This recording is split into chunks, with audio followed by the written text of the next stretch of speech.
Hello, my name is Dick Campbell.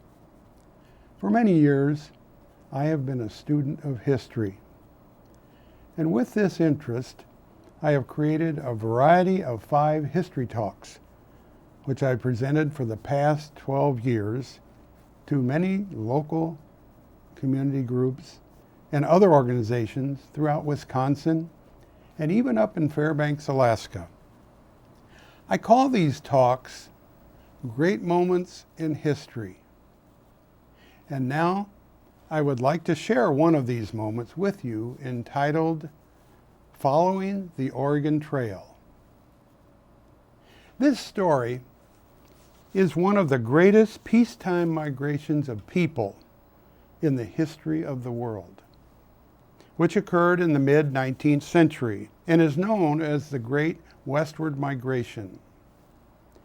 My presentation will primarily be focused on the Oregon Trail period from 1841 to 1866. The first part will give a brief history leading up to the beginning of the migration, followed with an overview of trail life along the way. Then I'll take you along the trail as I followed it in May of 2000 with an Elder Hostel tour bus group. This is their story. In 1847, an immigrant made the following comment, quote, "This past winter there has been a strange fever here. It is the Oregon fever. It seems to be contagious and is raging terribly. Nothing seems to stop it but to tear up and take a 6-month trip across the plains with ox teams to the Pacific Ocean," unquote. To many, the idea seemed preposterous. Why would anyone want to leave the safety of the United States to push into unknown country? Why would anyone willingly choose to endure 6 months of choking dust, wearing heat, and rain-swollen river crossings along a trail lined with grave sites and discarded possessions? Well, the pioneers had their reasons. Many were fed up with poor eastern soil, which had become overpriced, overcrowded, and worn thin through excessive cultivation. Land in the Oregon country, by contrast, was plentiful and dirt cheap. Other immigrants were motivated by pure patriotism and the notions of manifest destiny.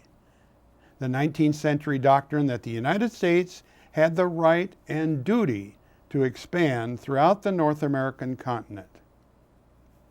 In the early 19th century, the Northwest was still shared with the British, but many immigrants felt sure that if enough Americans settled in Oregon, the United States could lay a legitimate sole claim to the area. It worked, too.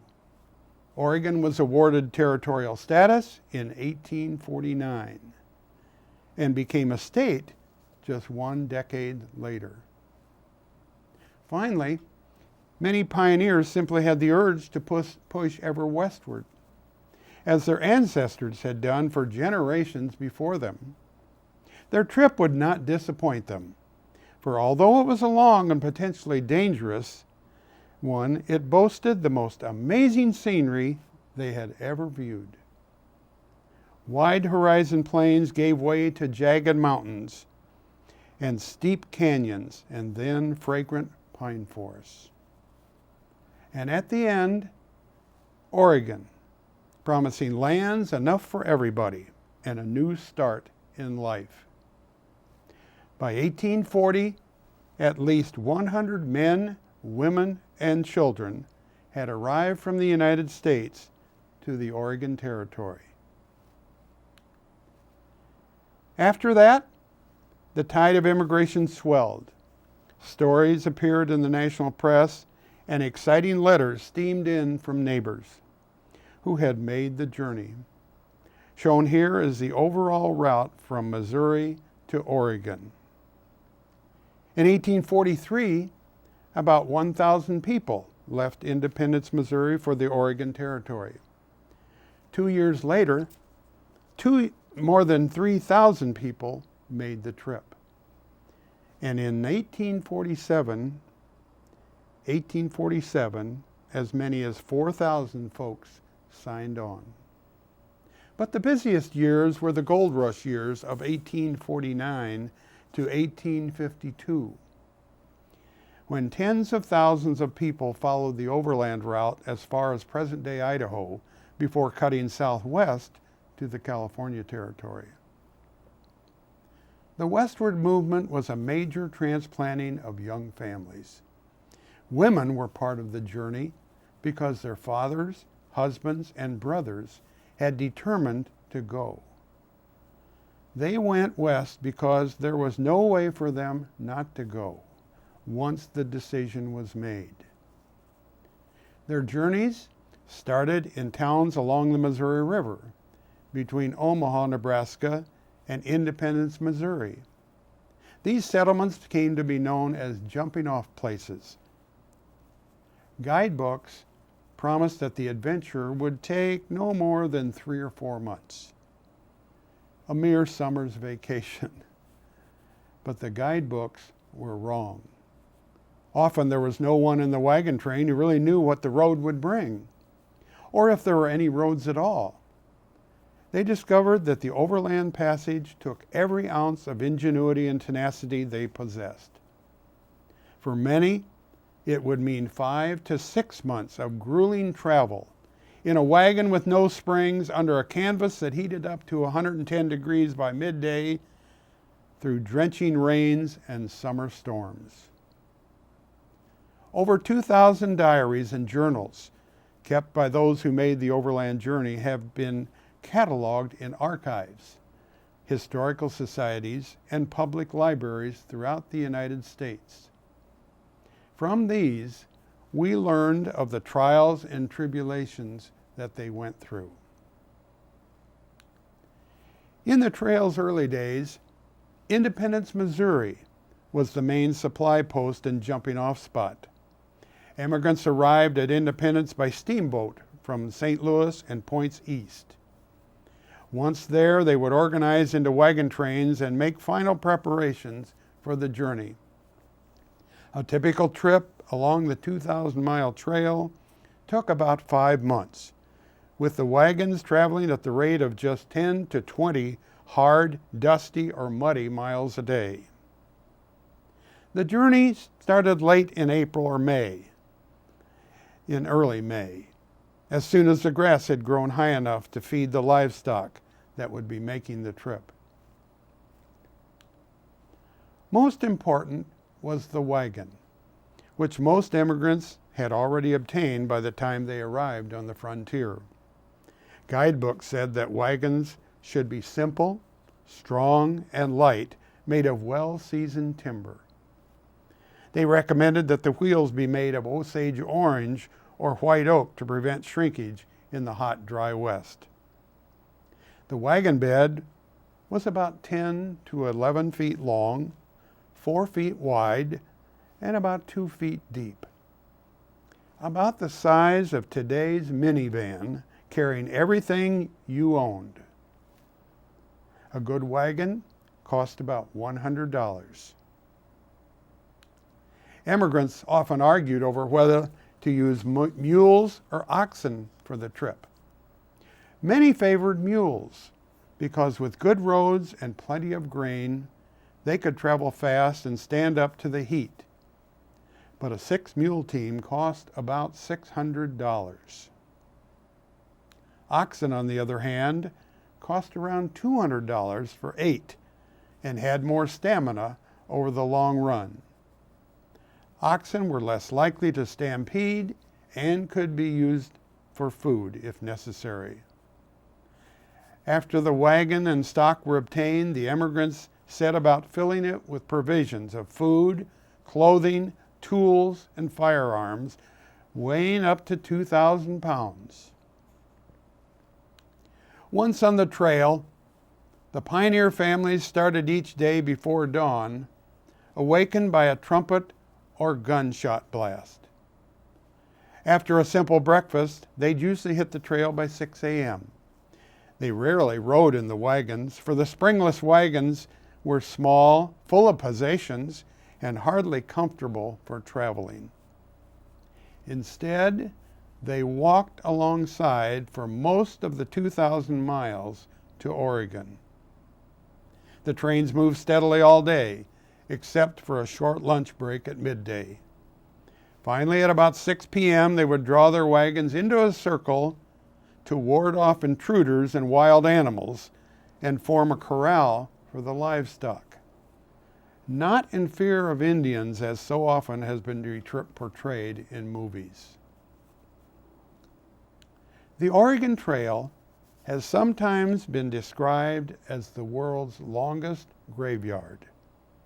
It is estimated that perhaps 10% of the people making the trip died en route. That's about 20,000 to 30,000 people. Cholera, a bacterial disease, claimed thousands of lives, as did other diseases such as typhoid, measles, and dysentery. Diseases spread due to poor sanitation and pollution at campsites, and could have been avoided by boiling their water. But the discovery of the cause and prevention was years away. A second cause of death was accidents with wagons, firearms, and drowning at river crossings. Working with livestock had its dangers, and even chopping wood took its toll. Buffalo stampedes killed some. Falling under wagon wheels killed many children. A few people wandered off and were never found. Some journals read like a trip hammer, listing the graves passed day by day. One historian calculated a grave for every 80 yards of the trail from Missouri to Oregon. Immigrants who died were often buried right on the trail, where wagon wheels rolling over the fresh plot would help hide the body from coyotes, wolves, and grave robbers, usually Indians looking for clothes. Although popular culture raised the dramatic image of frequent deaths from altercations between Indians and immigrants along the trail, historical records indicate these were a minor contribution to immigrant families, less than 400. Even more Indians were killed by immigrants, between 400 and 500. Death at childbirth was a common factor along the trail. For women who were pregnant, and many were or became, the overland crossing could be a nightmare. One never knew where labor might begin along the trail. Among rural Americans of the 19th century, pregnancy and impending birth were not reasons to defer the decision to move west, not when free land lay at the journey's end. The Land Donation Act of 1850 provided free land up to 640 acres to settlers. Diary accounts very seldom mentioned that a woman was pregnant until the day of birth. And then quite often there would be a passage in the journal such as, quote, "Emily was born this morning, stopped for a day, moved on," unquote. A frequently asked question is, how many people came over the Oregon Trail? It's difficult to estimate the numbers due to the nature of the large-scale emigration, which lasted over 25 years. People were born and people died during the typical 5-month journey. One historian estimated 350,000 people, overland travelers, in the 25-year period from 1841 to 1866. A breakdown of these travelers and their destination has been estimated as follows. Those going to Oregon in 1841 to 1866 was about 49,000. These were the new home seekers. Those going to Utah in 1847 to 1860, about 70,000, were Mormons traveling to their promised land. And those going to California in 1849 to 1860, about 231,000. They were the gold seekers. Propelled by patriotism, driven by a restless spirit, these Americans had made the greatest peacetime migration in the history of the world. And now, I'd like to take you along the trail as I followed it in May of 2000 with an Elder Hostel tour bus group. We took 14 days to go from Independence, Missouri to Oregon City, Oregon, traveling an average of about 200 miles per day between overnight stops. We were fortunate to see many of the key landmarks, forts, and museums along the way. Our trip began at the new National Frontier Trails Center in Independence, Missouri. The Trails Center presents the story of the exploration, acquisition, and settlement of the American West in a beautiful way. Independence served as the main jumping-off spot for the Oregon Trail until the late 1840s. After that, the Missouri River changed its course, and Westport, now Kansas City, St. Joseph, Missouri, and Council Bluffs, Iowa, eclipsed Independence as major trailheads. But during the 1840s, at the height of excitement over westward expansion, Independence truly was the last stop in the United States. This area, located at Independence Courthouse Square, was the closest thing to an official starting point the Oregon Trail ever had. Every spring during the trails period, this area was blanketed by thousands of immigrants, complete with wagons, teams, other livestock, tents, cargo, and supplies. Commotion, confusion, and excitement reigned as wagons were purchased, loaded, and organized into trains for the trip west. As soon as the grass was high enough, they headed out. A late start could mean arriving in the western mountains after the onslaught of winter. The wagons headed west into Kansas, to the area of present-day Topeka, and then northwest to several difficult river crossings. After about 14 days on the trail, they came to one of the most idyllic camping spots on the Oregon Trail. Alcove Springs, on the east bank of the Big Blue River. This was a favorite stop for the immigrants. Water from a wet weather creek flows over a rocky outcrop, shown here, and falls about 12 feet into the pool below. From Alcove Springs, the immigrants and our tour bus continued northwest to an area now known as Marysville, Kansas. Marysville was also a major town along the Pony Express route. Pictured here is the oldest building in Marshall County, Kansas. Built in 1859, it is the only original home station along the Pony Express route at its original site. The Pony Express was a private mail service which operated along a 1,960-mile route between St. Joseph, Missouri and Sacramento, California for 18 months, from April 1860 until the construction of the Transcontinental Telegraph in October 1861. Riding time one way, took about 10 days. It's interesting to note that recruiting posters for courageous young men to ride the mail specified the following company preferences. Quote, young, skinny, wiry fellows not over 18 must be expert riders willing to risk death daily. Orphans preferred, unquote. Our next stop was the Hullenberg station.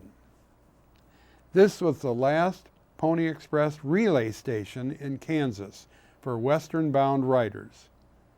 Built in 1858, the Hullenberg Ranch Station included a general store, post office, and tavern, as well as the Hullenberg's home. Countless immigrants passed through this valley and relying on the station for meals, lodging, food, clothing, and livestock. In 1868, it became a relay station for the Pony Express. In 1860.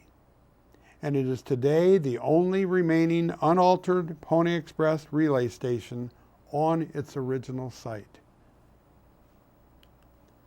Following the Oregon Trail into Nebraska, our next stop was at Rock Creek Station. This road ranch catered to stages, freight lines, and traffic on the Oregon Trail.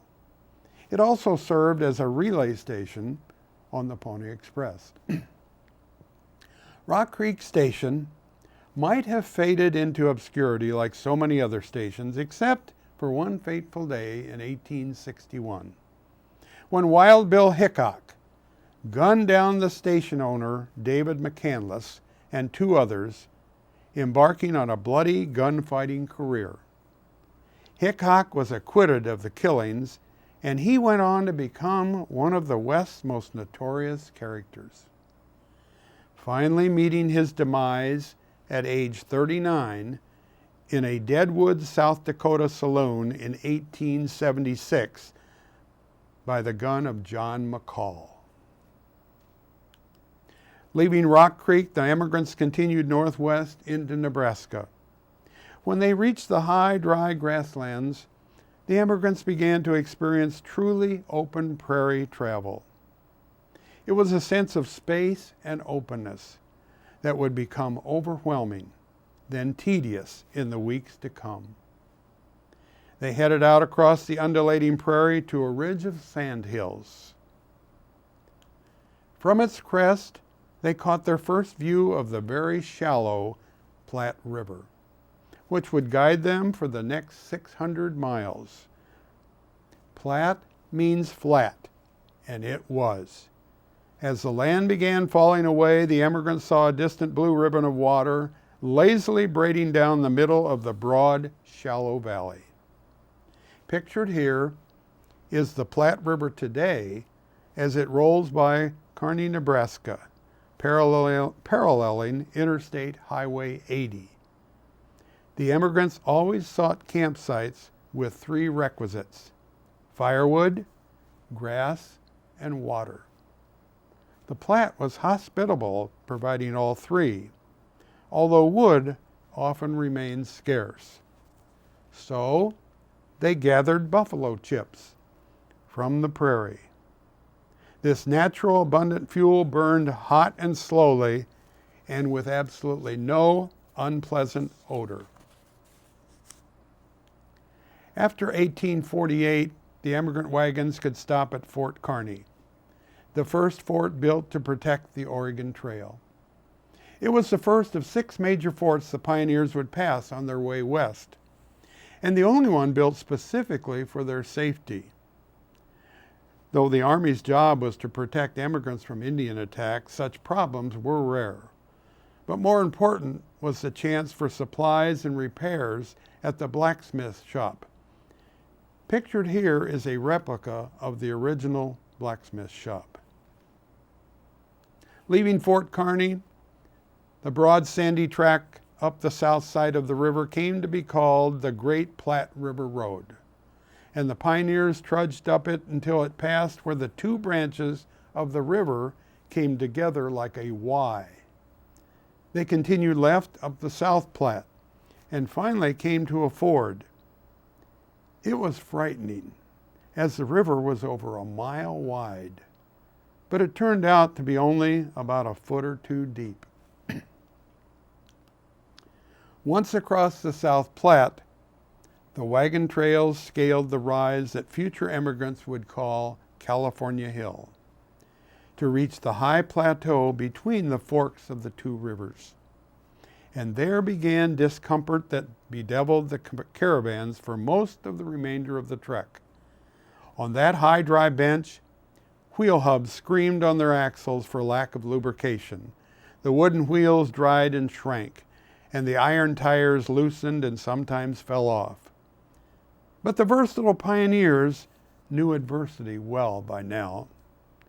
They built huge fires to heat and expand the 3-inch iron tires, shimmed out the wheels, and then hammered the hot iron back into place. And when the supplies of axle grease ran out, they resorted to buffalo grease to lubricate the wheels. At California Hill today, visitors can walk where wagons rolled and see the immigrant caravan's impact on the land, traces that haven't vanished even a century and a half later, as pictured here. The high ground ended suddenly 22 miles northwest of the ford at one of the most daunting points on the trail, Windless Hill. Unhitching the oxen on the brink of the precipice, the pioneers led the beast down. Then they locked the wagon brakes, dug in their heels at the end of short ropes, and laboriously lowered the wagons into Ash Hollow. Many wagons were wrecked here. The descent was described by one immigrant in her diary as, quote, breaking the monotony, also the legs of the horses, mules, and oxen, and the arms of the teamsters, unquote. The broad meadow at Ash Hollow, where the trail came to the North Platte River, was an Eden when the wagon trains of the early 1840s pulled into it. A cool, bountiful spring and pleasant clumps of trees for shade and firewood. These were the things that the immigrants had dreamed about, trudging endlessly beside their creaking wagons on the sun-baked prairies. After many weeks on the Oregon Trail, the boredom could be intense. Immigrants sought to relieve it in a variety of ways, through music and dancing, card games, or conversations with fellow travelers. But in what is now western Nebraska, the immigrants found a new source of entertainment in the strange high rock formations that lined the route, serving as landmarks of westward migration. Most of the pioneers were former Midwestern flatlanders, and they had never seen anything like these monolithic masses of stone. Courthouse and Jail Rock are two of the most famous landmarks of westward migration. The formation lies about 4 miles south of the trail.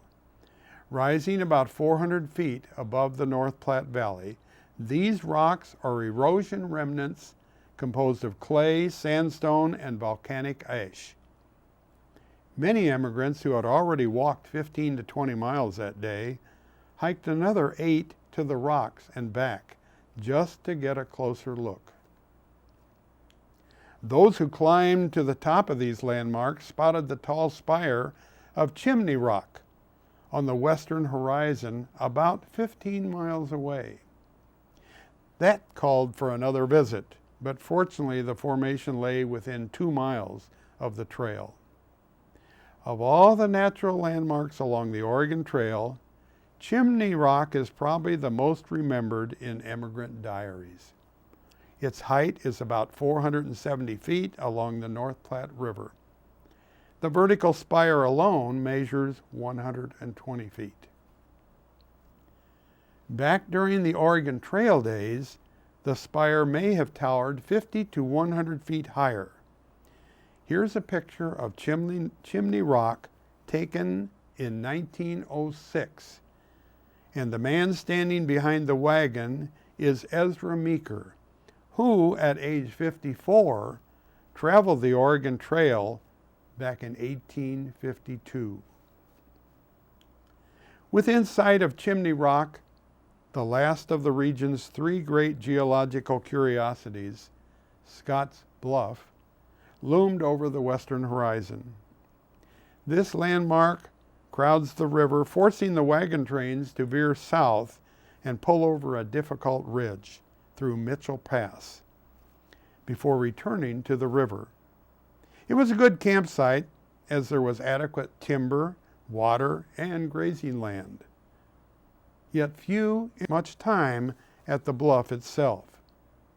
Wary of being caught on the road when winter arrived, they moved on, grateful at least that a third of the trail lay behind them. For 60 sandy miles beyond Scotts Bluff into Wyoming, the emigrants looked forward to Fort Laramie because there was reliable monthly mail service there. Fort Laramie had been a fur trading post since 1836. In 1849, as gold rushers clogged the Oregon Trail, the government bought the fort and brought in troops to protect the trail. Fort Laramie achieved fame later when the Oregon Trail pioneers had passed and the Indian Wars were boiling in the late 1860s and early 1870s. Emigrants, though, remembered the fort as a good place to rest, repair, learn what was happening back in the States, and what the rumors were from Oregon. Fort Laramie is shown here as it appeared in 1868. By that time, it looked somewhat like a frontier town. But for much of its history, it was an unadorned collection of military buildings in a stark, treeless setting. This next picture of Fort Laramie shows how it looks today in its restored state. Well worth a tourist stop if you ever are traveling to the west through Wyoming.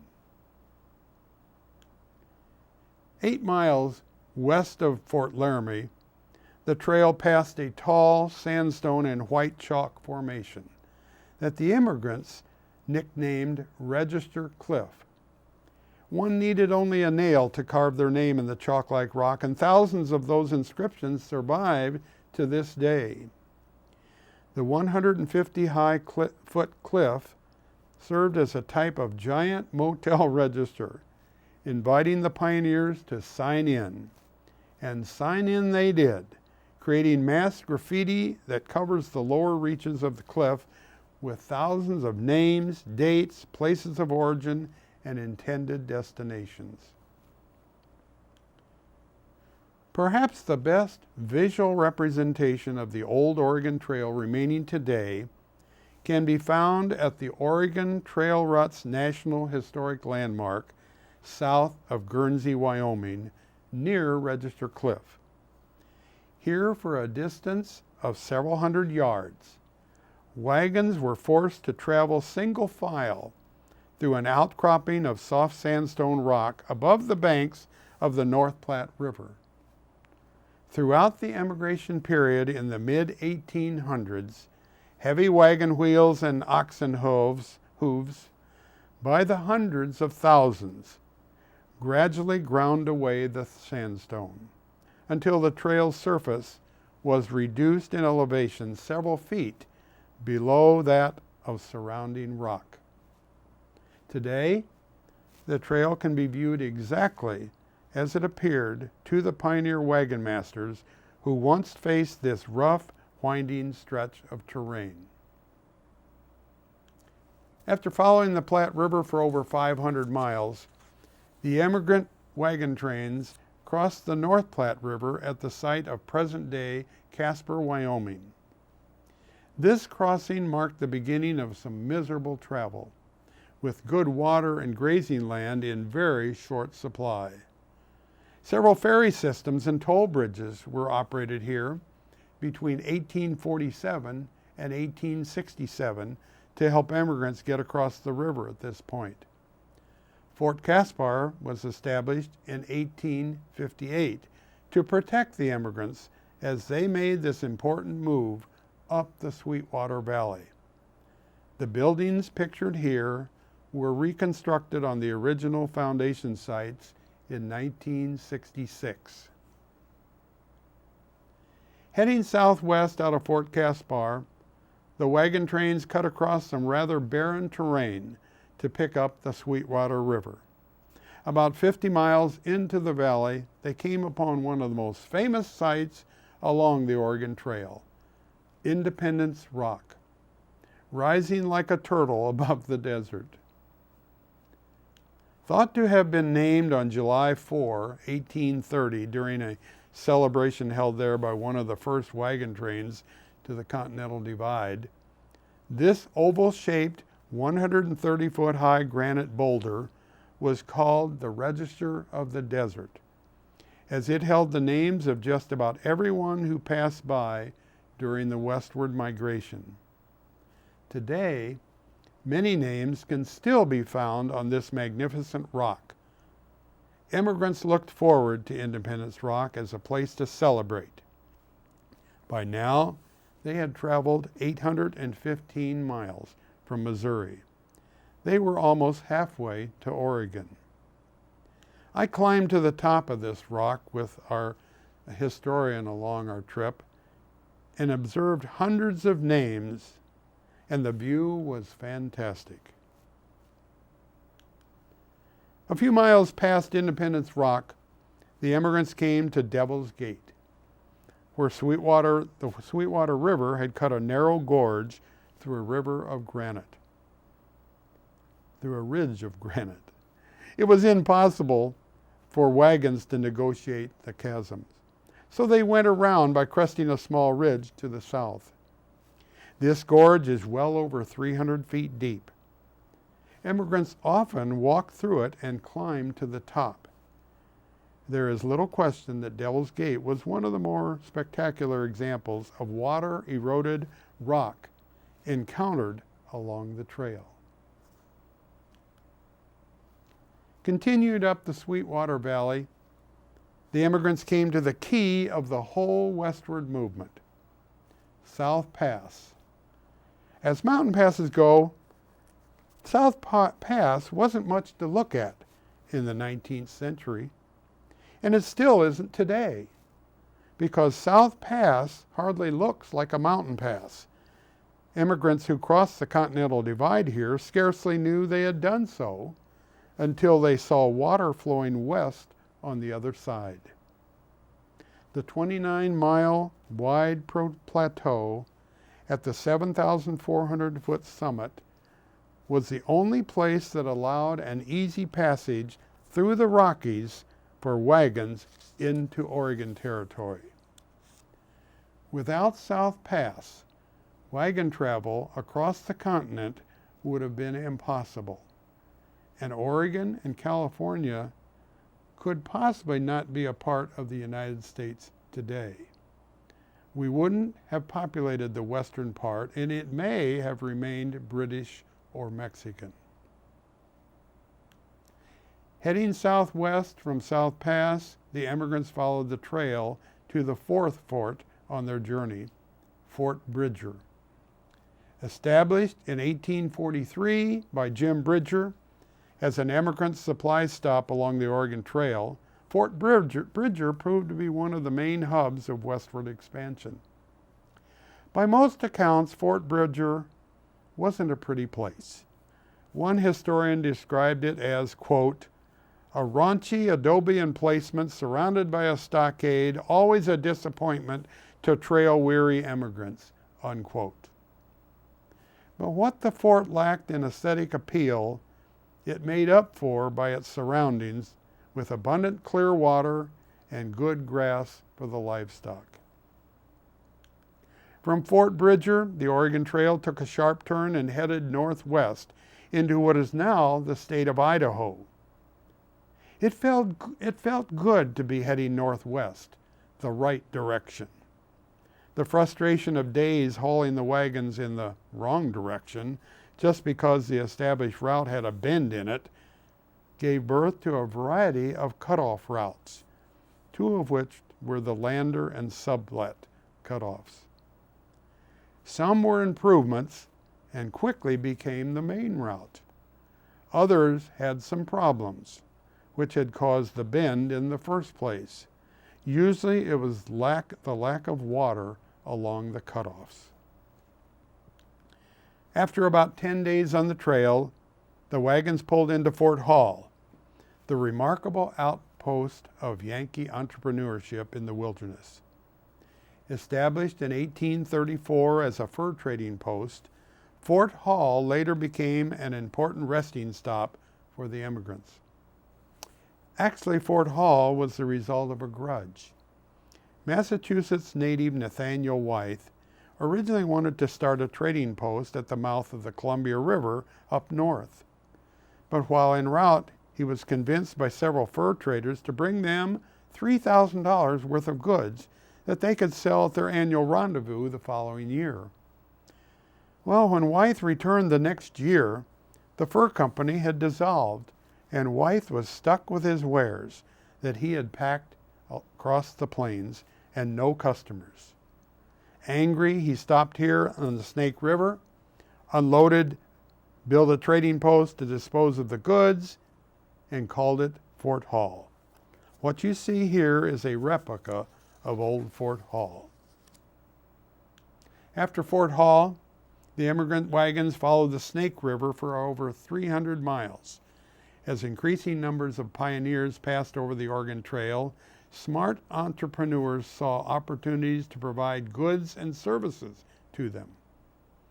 One such man, James Bascom, built the Rock Creek Station, southeast of present-day Twin Falls, Idaho, in 1864. A year later, he added a log store, pictured here, which still stands as the oldest building in south central Idaho. They kept their wagons moving northwest and came to Three Island Crossing. Here the Snake River was no Platte River. The water was deep, fast, and usually cold. Fortunately, there was a ford that was passable, though dangerous. Upon arrival to the crossing, they were forced to make a decision: risk their lives, livestock, food, and belongings, and ford the river for an easier northern route, or take the longer, drier, rockier southern route. About half chose to attempt the crossings, some unsuccessfully, as many could not swim. Three Island Crossing looks remarkably the same today as over 150 years ago. The immigrants who crossed the Snake River then continued to the Boise River. The immigrants entered today's state of Oregon at the Snake River crossing near Nisa, Oregon, where they risked overturning their wagons, damaging or losing possessions, and even drowning. The Hudson's Bay Company had built Fort Boise at the crossing in 1834. At Keeney Pass, just up the trail from Fort Boise, several miles of wagon trail ruts are still visible today, marked as many are with a cement marker installed by the BLM, the Bureau of Land Management. After leaving Keeney Pass, the wagons had to travel through Burnt River Canyon, which proved a significant obstacle.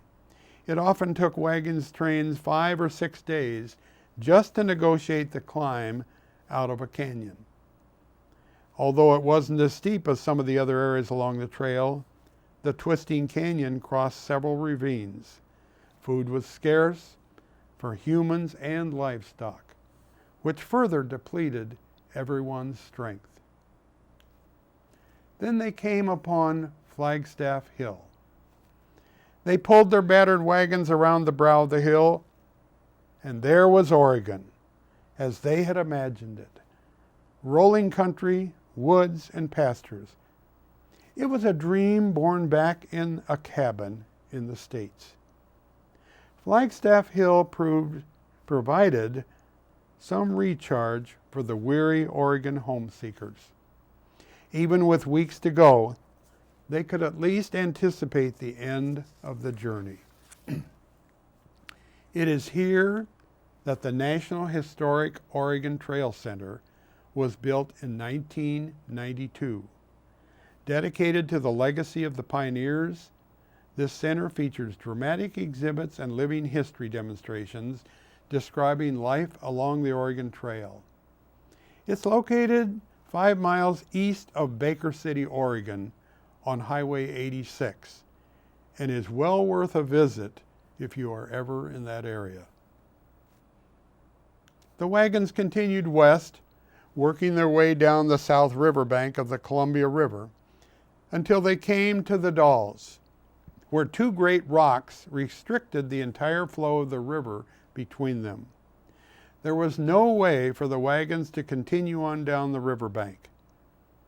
Until 1846, the Dalles was in a sense, the end of the Oregon Trail, or at least the overland portion of it. At that time, immigrants could continue their journey by rafting down the Columbia River to Fort Bend.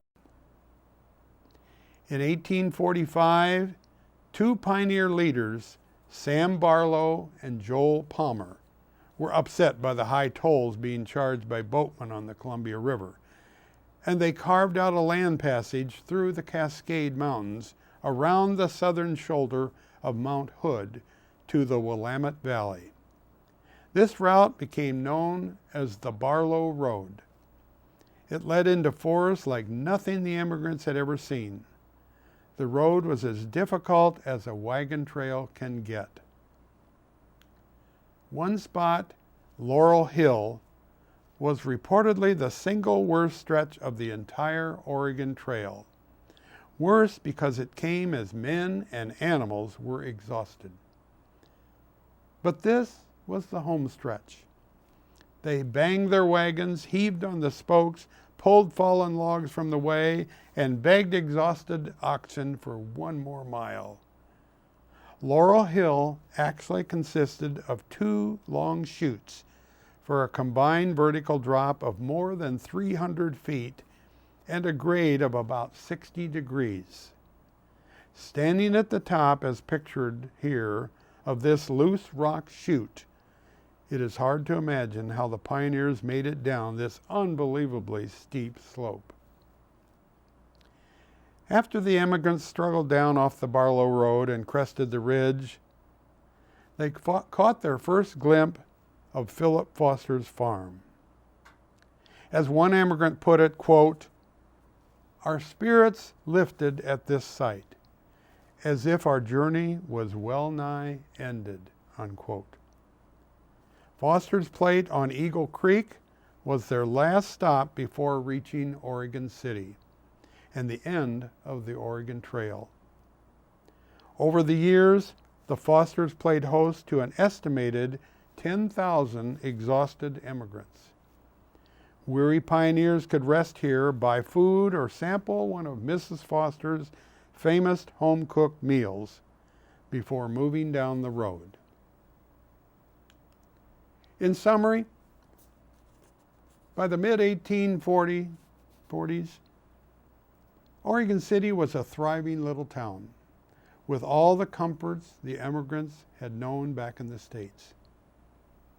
And although the immigrants had spent 5 to 6 months on the trail, by the time they reached Oregon City, few could take much time to rest upon getting there. Most newcomers spent the winter at Oregon City and then fanned out come springtime across the Willamette Valley and beyond. At last, they were home. The textbooks were right.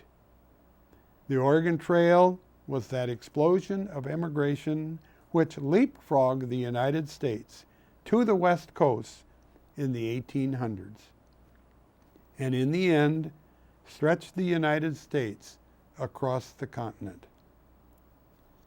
But the textbooks missed the one thing that was most important to the tired, sometimes grumpy, worried immigrants: urging their oxen along the trail. It was the going. It was the experience of giving all to gain all. It was the first time you picked up a buffalo chip, climbed a mountain, forged a raging river, buried a neighbor, struggled down a steep canyon, or crested Flagstaff Hill and saw the view. It was going to Oregon.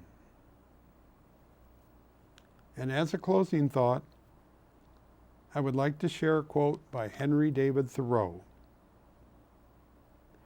"Eastward I go by force, but westward I go free. This is the prevailing tendency of my countrymen. I must walk toward Oregon." And I thank you for your interest in this great moment in history of following the Oregon Trail.